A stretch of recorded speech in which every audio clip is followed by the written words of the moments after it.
ஆமாம், இரவு கண் வலிச்சா தூக்கம் கட்டுதுன்னா சர்க்கரை அளவு கொஞ்சம் கூடும். நல்லா ரெஸ்ட் எடுத்திங்கன்னா குறையும். தூக்கமே இல்லை இன்றைக்கி நைட் அப்படின்னா கொஞ்சம் காலையில் கொஞ்சம் கூட தான் இருக்கும். ஏன்னா கவுண்டர் ஹார்மோன் சொல்லி, நீங்கள் கவுண்டர் ஹார்மோனோடனே நாடார் ஹார்மோன் கவுண்டர் ஹார்மோன் அப்படி நினச்சிக்காதீங்க. அது கிடையாது. Counter acting. இப்போ இன்சுலின் இருக்குல்ல, அதுக்கு எதிராக வேலை செய்கிற ஹார்மோன். நீங்கள் ஸ்டடியாக இருக்கும்போது, டென்ஷனாக இருக்கும்போது, கோபமாக இருக்கும்போது, அல்லது கவலையாக இருக்கும்போது இன்சுலினுக்கு எதிராக வேலை செய்கிற ஹார்மோன்ஸ் பாடியில் ரொம்ப அதிகமாக சுரக்கும். அட்ரினலின், நார் அட்ரினலின், அந்த மாதிரி வேறு சுரப்பிகள், கார்டிசால், இதெல்லாம் என்ன பண்ணும்? சர்க்கரை அளவை கூட்டக்கூடிய ஹார்மோன்.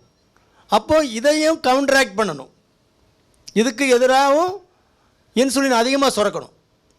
இப்போ ஒரு எதிரியே இல்லாமல் நீங்கள் ஒரு பயணம் போகிறது வேறு, ஆனால் சில எதிரிகளை வச்சுக்கிட்டு போகிறது வேறு இல்லை. அதுக்கும் அவனுக்கும் கவுண்டர் கொடுக்குறதுக்கு உங்கள்கிட்ட சக்தி இருக்கணும். அப்போ இன்சுலின் அதை விட கூடுதலாக சுரக்கணும். ஆனால் அங்கே அவ்வளோதானே ரிசர்வ் இருக்குது. அதனால் ஆட்டோமேட்டிக்காக ப்ளட் சுகர் கூடும். எப்போதும் நல்லா தூங்கி முழிக்கிறதுக்கும் மற்றதுக்கும் கூடும். ஆனால் நீங்கள் நடக்கிறீங்களா என்னன்னு தெரில. ஆனால் நடந்தால் தான் கதை நடக்கும். அது தெரிஞ்சுங்க. முதல்ல நீங்கள் பெட்ரோல் பங்கில் சும்மா இப்படி அங்கங்கே இப்படி பிடிச்சிக்கிட்டு இருக்கிறது கை காலுக்கு தான் அந்த எக்ஸசைஸ் போதாது. தொடையில் உள்ள தசைகளுக்கு வேலை கொடுக்குற மாதிரி வேலை முடியுமுனாலேயோ வேலைக்கு போகும்போதோ ஒரு அரை மணி நேரம் நடந்து பிரிஸ்காக நடந்துட்டிங்கன்னா ஈஸியாக கண்ட்ரோல் வந்துடும். அதுதான் நிறைய பேர் சொன்னால் புரிய மாட்டேங்க. என்ன இதுக்கோ தெரில, இவர் போன நடங்கிறாரு, என்னதுக்கு தெரில. நடனா இங்கே தான் வேலை நடக்குது. தசையில் தொடையில் உள்ள மசில் இருக்குல்ல, அந்த மசிலில் ஸ்கெலிட்டல் மசிலில் தான் இன்சுலின் அவ்வளோ உபயோகமாகுது. இன்சுலின் வேலை பார்த்து சர்க்கரை அவ்வளோத்தையும் தசைக்குள்ளே தள்ளுது. அந்த வேலை நடக்கணும்னா ஆக்டிவாக வைக்கணும்.